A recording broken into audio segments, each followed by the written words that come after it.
Pensar históricamente, según los autores, es reconocer el actual presente y el futuro que están estrechamente relacionados con el pasado.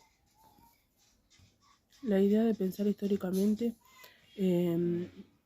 se puede definir como un marco de categorías y no hay una única forma de pensar históricamente. Nuestra idea de la historia está situada en el tiempo cultural en el que pertenecemos y en el que nos fuimos construyendo como sujetos. El trabajo de investigación tiene el propósito de recuperar rupturas, antecedentes y continuidades de la educación en la Argentina para construir nuevas formas de educación, teniendo en cuenta todo lo que atravesó la educación, que se tendría que mejorar y modificar para una mejor educación en nuestro país. El proyecto pedagógico educativo hegemónico y sus alternativas. Los encargados y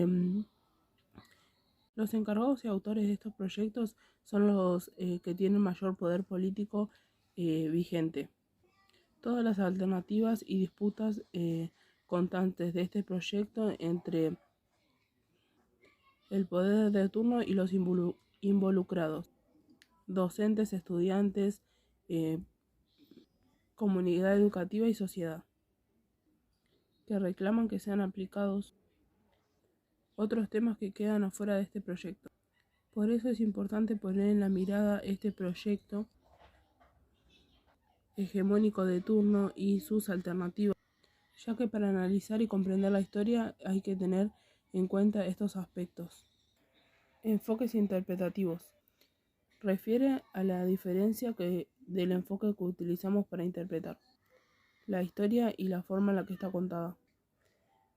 De modo en la manera en que lo interpretamos nos dará una u otra forma de entenderla, teniendo en cuenta que los hechos siempre son los mismos. Las relaciones entre procesos pedagógicos globales y locales. Habla de tener en cuenta el análisis utilizado para entender los acontecimientos ocurridos en la Argentina a nivel educativo.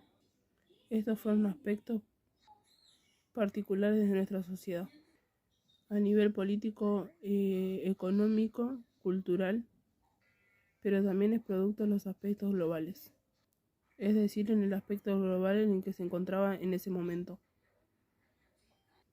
Estos aspectos ocurridos en Argentina, esta condición por el aspecto global, no determinados, es decir, que tiene más peso en el aspecto a nivel local.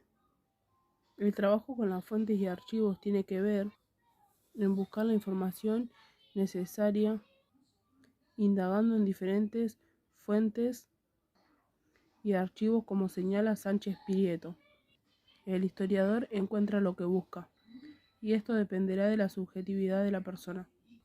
Este trabajo con las fuentes y archivos está condicionado siempre con el enfoque interpretativo de la persona. Etapa de la colonización. Variable educación-religión. En este periodo se impulsó a la cultura española a través de la evangelización de la mayor parte de los pueblos originarios. Así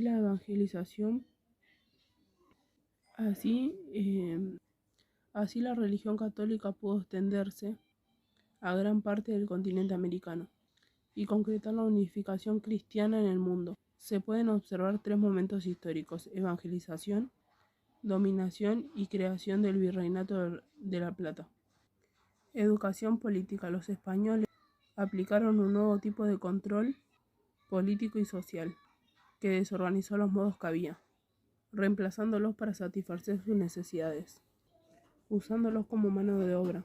Se produjeron grandes transformaciones para garantizar el sometimiento. Los conquistadores crearon instituciones responsables de transmitir saberes y valores que garantizaban su ideología. Educación sujeto pedagógico. La relación pedagógica entre españoles y americanos se establecía como una relación de dominación. Solo los españoles podían educar y la enseñanza no era para todos, solo para un grupo selecto determinado por un orden social. La relación del que enseña y aprende era simétrica. Educación-economía. Se preparaba el sujeto para trabajar en la agricultura y ganadería con el fin de la explotación del territorio conquistado. Educación-finalidad. La finalidad era evangelizar para concretar la unificación cristiana en el mundo. La formación del sujeto independiente. Educación-religión. La educación católica ocupa un rol central. Se combinó el culto católico y el culto a los símbolos de la patria. Se comenzaron a diferenciar las creencias religiosas y a la concepción medieval del poder que otorgaba superioridad a la Iglesia sobre el Estado. Educación. El enfrentamiento que existía entre Cornelio Saavedra y Mariano Moreno reflejaba distintas posiciones pedagógicas. Saavedra prefería la concepción colonial y Moreno abría las puertas a la educación de ciudadanos modernos y democráticos. Se distinguían una educación federalista, popular con elementos federales, apoyándose en la participación de la sociedad civil y en la cultura de los pueblos para desarrollar una educación moderna. Una pedagogía liberal radicalizada sostenía la educación como una base del sistema educativo. Progresistas para naciones libres. La pedagogía liberal oligárquica quería modernizar el sistema importando la estructura y la ideología más elitista de la experiencia francesa. La pedagogía tradicionalista colonial anti-independentista definía a la educación colonial clerical. Rechazaba la educación de los indios y los mestizos. La pedagogía de la generación liberal de 1837 sostenía un sistema de educación pública escolarizada que abarcaba a toda la población. Educación sujeto pedagógico. El espíritu nacional prevalecía sobre el extranjero. Se implementó el método Lancaster, que requería de pocos docentes, que consistía en dividir a los educados en clases y ponerlos a cargo de monitores. Esta posibilidad era para alumnos aventajados. Se desdibujaba la educación educativa. Se pretendía enseñar a una gran cantidad de chicos al mismo tiempo. Educación-economía. Se considera a la agricultura como la base de la riqueza y a partir de esta se desarrolla el progreso. Educación-finalidad. El objetivo era el progreso de la patria y la educación y la formación de ciudadanos. La educación del sistema educativo nacional.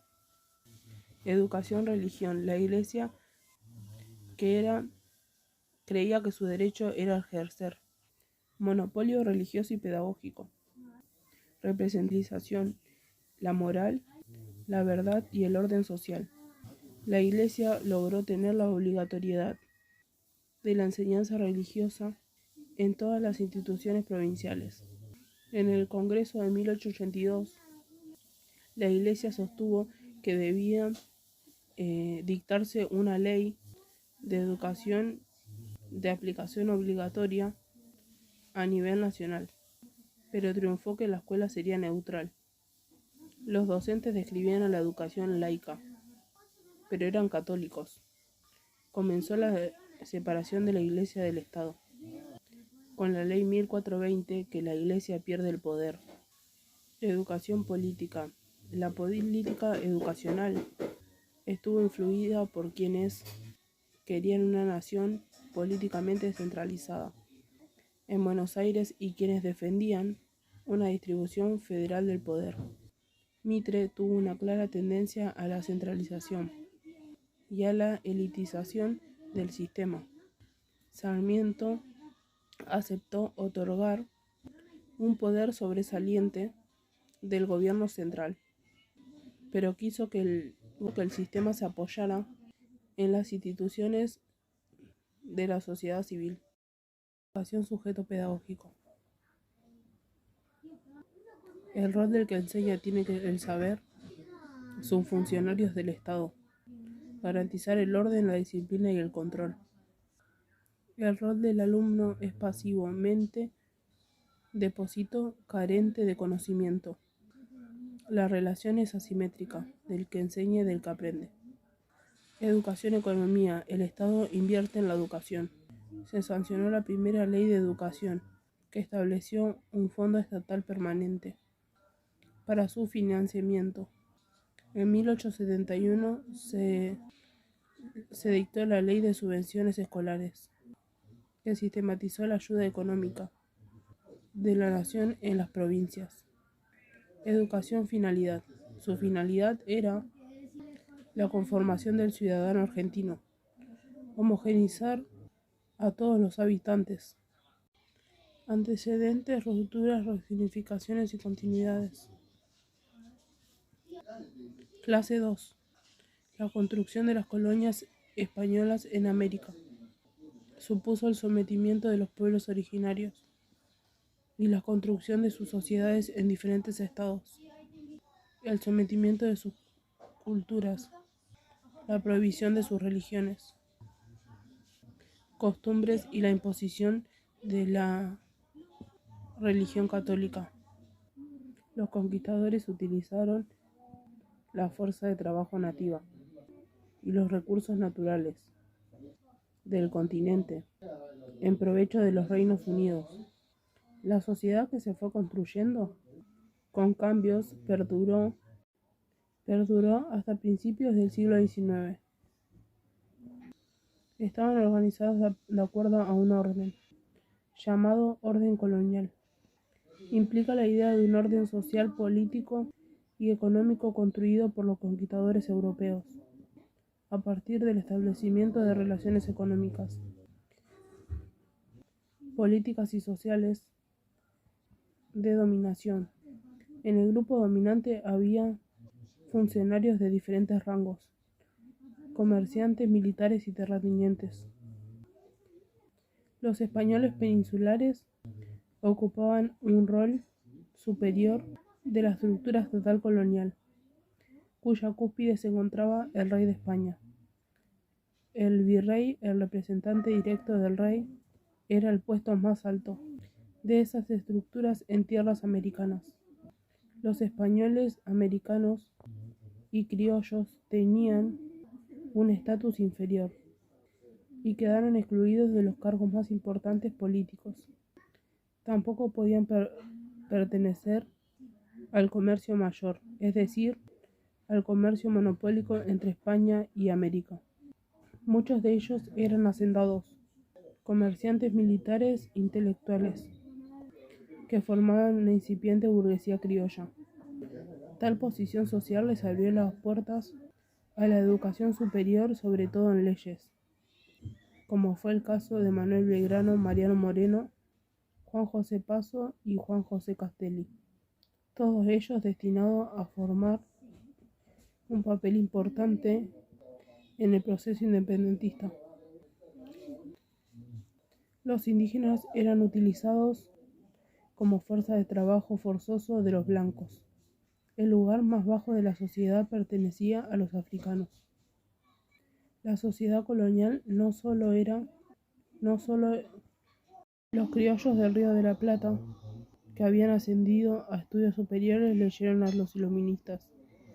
Sin duda, sus ideas fueron parte del motor que aceleró el acontecimiento de 1810.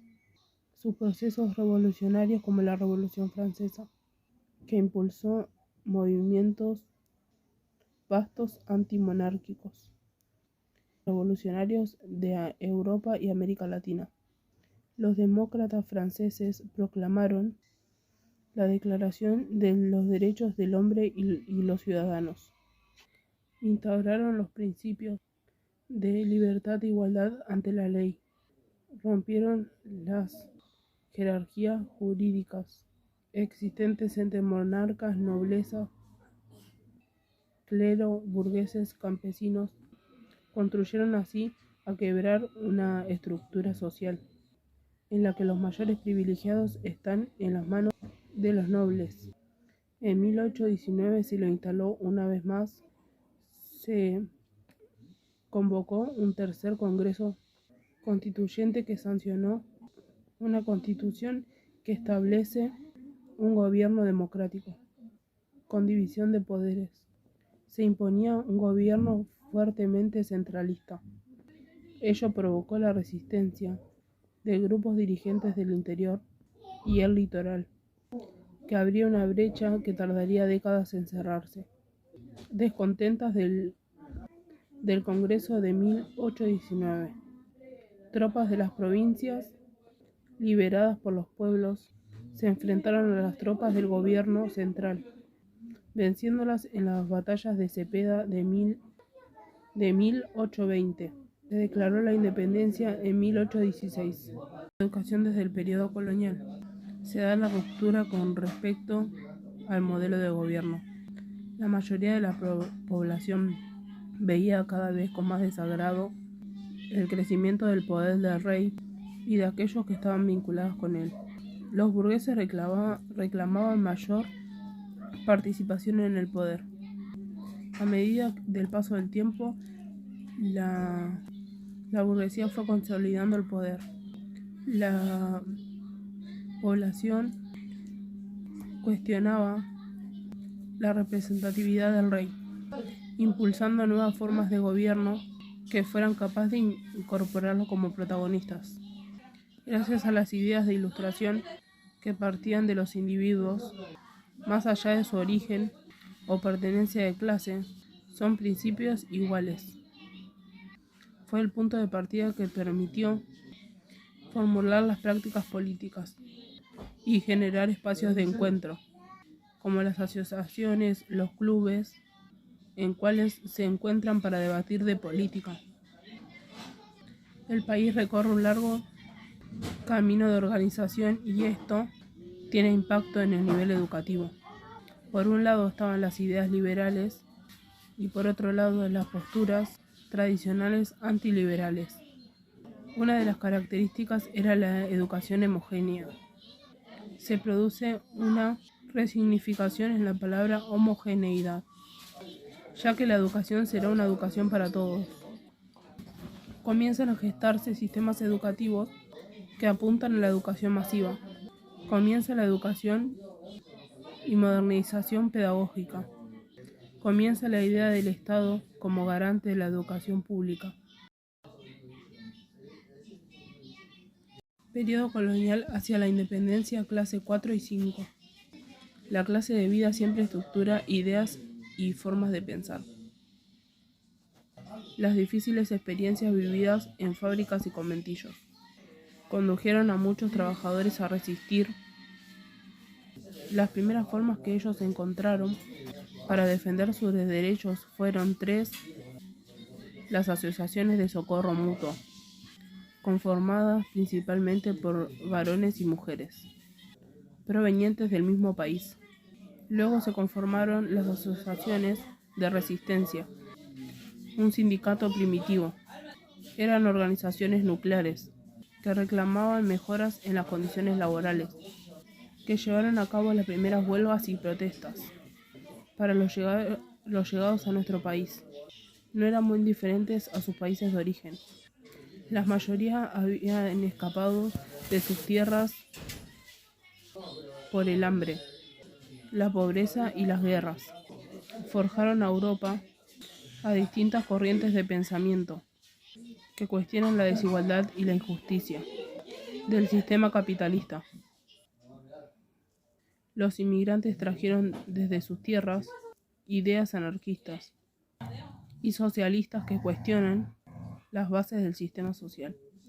No creían en la reforma ni en la utilización del Estado para cambiar la realidad, ya que para ellos las instituciones del Estado garantizan la producción del sistema capitalista. El Estado era parte del problema.